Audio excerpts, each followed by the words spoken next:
페이크 뉴스, 가짜 뉴스 문제도 누군가는 내가 이게 맞다고 생각해서 올렸어. 많은 사람이 공유했어. 네. 퍼졌어. 근데 가짜래.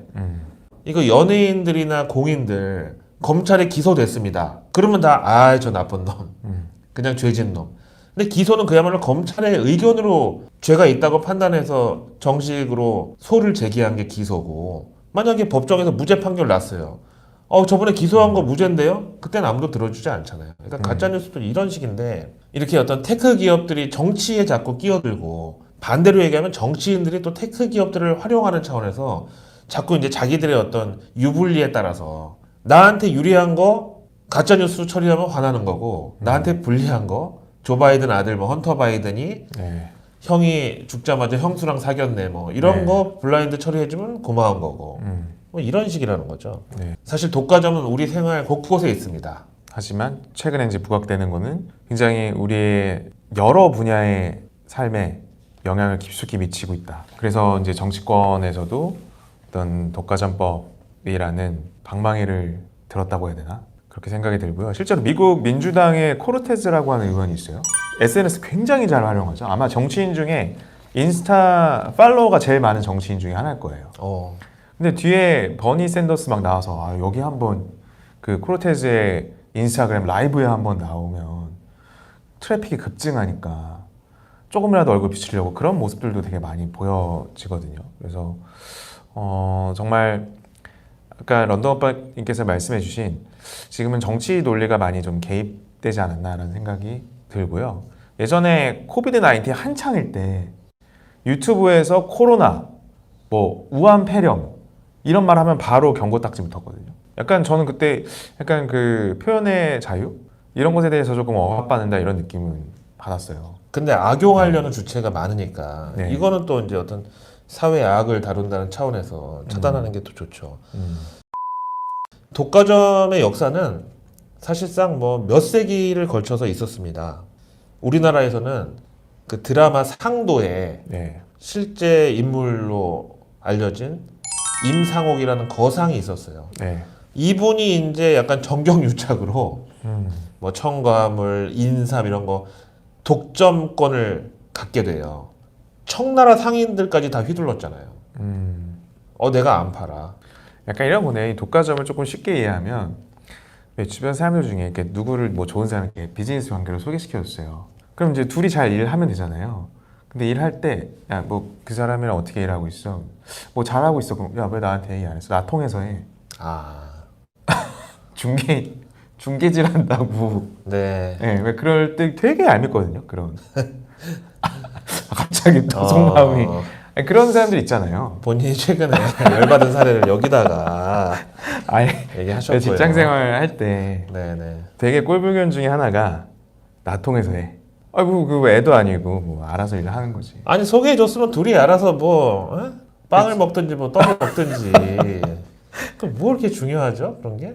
그러니까 이제 뭔가 독과점 지금 이슈 나오는 게 뭔가 이런 빅테크 기업들이 날 통해서 해. 약간 그런 얄미운 모습들이 이제 비즈니스 세계에서 비즈니스 파트너한테 보여지는 것도 있을 것 같아요. 그러니까 애플 스토어가 실제로 에픽 게임즈라고 이제 흥행자를 갖고 있는 게임 회사들, 컨텐츠를 갖고 있는 회사들은 너 아니어도 물론 처음에는 이런 거대 플랫폼을 통해서 퍼블리싱이 나갔지만 우리 팬들 많은데?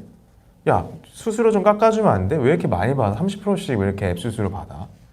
이거에 대해서 이제 그 문제 제기를 한 거잖아요.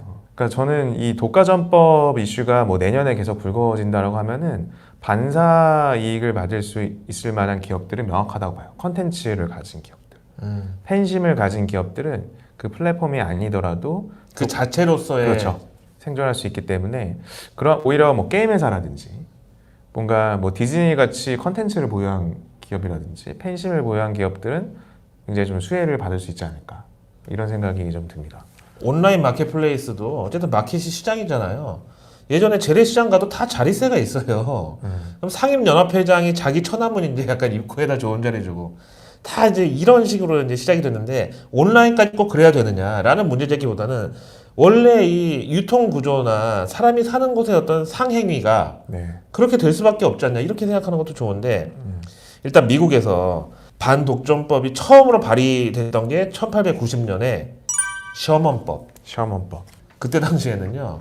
아직도 있는 미국 통신사 AT&T 있잖아요. 네, 여기하고 석유 재벌, 엑손모빌, 쉐브론 이게 전부 한 회사였대요. 맞아요. 네. 그러니까 한 사람이 통신, 석유, 뭐 운송, 물류 다 한 거야. 네. 한 기업에서. 그러니까 우리로 치면 SK텔레콤이랑 SK케미칼, SK 뭐 이노베이션 다 그냥 법인이 하나인 거지. 네. 그 이제 이거는 좀 안 된다. 뭐 계열사 간 뭐 지분을 갖고 있는 것까지는 좋은데 그래서 그때 반독점법이 생겨가지고 이 회사들이 다 찢어졌어요. 그러다가 70년대 들어가지고 약간 기조가 바뀐 게 뭐냐면은 미국에서는 이 어떤 기업 형태가 소비자의 웰페어 되게 거창한 표현인데 뭐 복리, 후생 이걸 증대시킬 수만 있으면 독과점으로 완전히 아도치는 것까지는 안 되지만 뭐 경쟁 기업 간 서로 합병을 하거나 이런 것도 허용될 수 있다.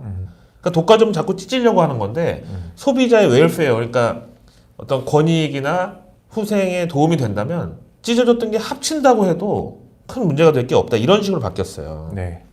그러니까 이런 측면에서 보면 지금 빅테크 기업들 네이버, 카카오 그리고 미국에 있는 뭐 팽, 마가 이런 회사들 반독점 대상으로 보기가 힘들죠. 2014년인가 노벨상 받은 프랑스 경제학자가 있는데 장 티롤이라고 네. 이분이 아마존 같은 기업들이 오히려 소비자들한테는 가격 하락 그리고 편의 증대 이런 역할을 한다는 차원에서 독과점 기업의 알려진 폐해 교과서적인 부작용하고는 완전 다르다. 네. 테크 기업을 기존 어떤 마켓플레이스의 독과점 기준으로 그리고 법을 책으로 배운 사람들이 판단해서는 안 된다. 이렇게 얘기를 했어요. 네이버 스토어, 그다음에 네이버 쇼핑도 마찬가지인데 네이버 회원수가 4천만이 넘잖아요. 거의 우리나라 사람의 진짜 뭐 까막눈만 아니면 심지어 이제 장애인분들도 네이버를 활용해서 그 음성 서비스를 국민 포털인데 그야말로 아까 얘기한 대로 뭐 공공재라고 불릴 수 있을 정도로. 근데 검색은 네이버에서 하고 또 구입하려고 그러면 그 사이트에 가서 거기서 또 회원 가입하고 그 다음에 또 결제는 또 카드사에다 또 하고 이게 과연 반독점법의 취지라고 하는 어떤 소비자의 권익에 맞냐 이거죠.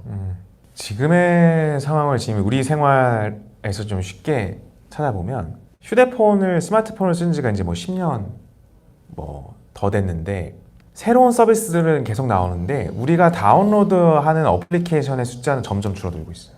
그러니까 별로 안 받아요. 왜냐? 슈퍼 앱들이 다 해결해 주니까. 그러니까 뭐 네이버에서 나온 여러 가지 앱들이 해결해주고 구글의 여러 가지 앱들이 해결해주고 하니까 카카오톡만 있어도 맞아요. 네. 금융, 뭐 선물하기, 그다음에 뭐 물건 사고 팔고, 그다음에 화상 통화, 그다음에 전화 네. 다 되는데요. 그래서 실제로 이 벤처 투자 업계에서도 보면 뭐 다 그렇다는 건 아닌데 반짝반짝한 아이템들이 있어요. 창업 아이템들 이런 걸 잘 초기 단계에 키워서 탈모 치료제인가요? 반짝반짝한 아이템은 뭐 있으세요? 아니야. 네. 그런 좋은 아이템들을 키워서 네이버나 카카오에 매각하는 거를 위해서 그런 기술 개발을 하는 창업 어떤 줄기들도 있어요. 그러니까 어떻게 보면은 사실 구글도 유튜브라는 회사를 인수를 한 거고 뭐 페이스북도 뭐 AR, 뭐 VR, 뭐 여러 메신저 회사 이런 것들을 또 신성장 동력으로 인수를 계속 해나가고 계속 거대 공룡이 돼가는 것들을 우리 삶에서 볼 수가 있거든요. 그러니까 이런 기조 속에서 정말 이 소비자의 권익은 사실 더 좋은 게 나와야 되거든요. 맞아요. 네. 그러니까 실제로 그 SNS의 트렌드가 원래 이 페이스북이 나오기 이전에는 한 6년마다 새롭게 물갈이가 된다고 했어요. 뭐 프리첼 시절, 뭐 그 전에 뭐 아이러브스쿨, 프리첼, 싸이월드, 그다음 뭐 마이스페이스 뭐 이렇게 넘어가듯이 계속 이제 새로운 기술들이 나와서 물갈이가 됐는데 지금은 페이스북으로 인해서 그게 깨졌죠. 그럼 우리가 페이스북 그냥 우물 안에 어떤 개구리처럼 이게 그냥 편한데 이렇게 생각하는 건지 아니면 정말 더 새로운 혁신을 우리가 그냥 애써 외면하고 있는 건지 그런 환경인지는 한번 고민을 해봐야 된다는 거죠. 거기에 대해서는 이런 독과점 기업들이 일종의 뭐 선관 의무, 선량한 관리자의 의무 이거보다는 원래 기업의 본질이 이윤 추구잖아요. 네. 이윤 추구에만 관심이 있다. 그러면 현재 박리담회로 뭐 당장 큰 이익을 못 내더라도 온라인 유통기업들 뭐 쿠팡 같은데 네. 아마존 같은데 이런 데서 노리는 거는 결국 플랫폼을 완전히 장악하는 거거든요. 네. 완전히 플랫폼을 장악할 때까지 기존 유통업체들 완전히 아사시키는 뭐 일종의 근린 궁핍화 전략이라고 할지 그게 문제가 된다는 거예요. 여기에 대해서 예일대 출신의 리나 칸이라고 이분은 법학자예요. 이분 논문에 아마존의 반독점 역설 이렇게 막 아마존이나 쿠팡처럼 이런 이제 플랫폼을 장악하려고 하는 그런 기업들은 이윤을 소비자한테 뽑는 게 아니라 판매자, 네. 그러니까 사업을 영위하는 그 사람들한테서부터 입점인한테서 수익을 뽑아낸다는 거예요. 네. 그 역시도 우리한테는 좋지 않아요? 그렇죠. 우리한테 남기는 게 아니라 그쪽에서 돈을 남긴다잖아. 그러면서 예로 든 게 19세기 그 철도 회사 제시 리버모어가 투자했던 뭐 벌링턴 네. 뭐 이런 예? 그리고 워런 버핏이 아직까지도 들고 있는 그런 철도 재벌들이 일단 선로 깔고 노선 만든 다음에 아 뭐 비싸다 싫으면 하지 마 마차로 끌고 다녀 어? 그러면 경쟁사는 철도로 오니까 이틀 만에 오는데 마차로 오면 일주일 걸려갖고 와 네. 뭐 옥수수가 막 돌덩이가 돼가지고 와 먹을 수가 없어 이빨 나가고 막 네. 그러니까 이제 다들 뭐 농산품이든 건설 자재 석탄 이런 거 다 제조업체들이 울며 겨자 먹기 식으로 철도 요금이 뭐 지네 맘대로 올리고 내리더라도 그걸 이제 쓸 수밖에 없었다. 이거를 이제 전제로 해서 아마존 반독점의 역설이라고 했는데 사실 이거는 제가 봤을 때는 순기능을 너무 좀 약하게 과소평가한 게 아닌가. 지금 월가 빅테크 기업들의 최대 리스크는 반독점법 규제 이게 맞긴 맞아요. 근데 만약에 이게 매파적으로 적용이 된다고 해도 이 테크 공룡들을 갑자기 뭐 빙하기로 만들기에는 한계가 있을 것이다. 왜냐하면 사람들이 원치를 않아. 아 맞아요. 이게 진짜 그 잘 생각해봐야 돼요. 달걀이 먼저냐, 닭이 먼저냐, 뭐 이런 것 같아요. 그러니까 우리가 구글이나 이런 뭐 빅테크 기업들을 이들이 정말 전략을 내가 시장 다 먹을 거야 아무도 안 돼, 나 통해서만 해. 이런 얄미움으로 이들이 전략을 짜서 반독점 기업이 됐냐? 아니면 우리가 그냥 자발적으로 좋아서 이 플랫폼을 이용했냐? 어떤 것 때문에 이 기업들이 빅테크 기업들을 왜 빅이라는 단어가 붙었냐? 라는 것들을 고민해보면 저는 후자인 것 같아요. 그냥 내가 좋아서 이게 편해서. 사실 미국에서도 지금 반독점법이 뭐 계속 이슈가 되고 있지만, 아까 말씀해 주셨다시피 되게 급진적으로 시행되거나 규제가 이루어지긴 좀 어려울 것 같고, 이게 지금 중국은 이제 빵이라고 안 하고 BAT라고 하죠. 네. 혹시 뭐 박쥐 좋아하는 나라에서 BAT라고 모르겠는데, 네.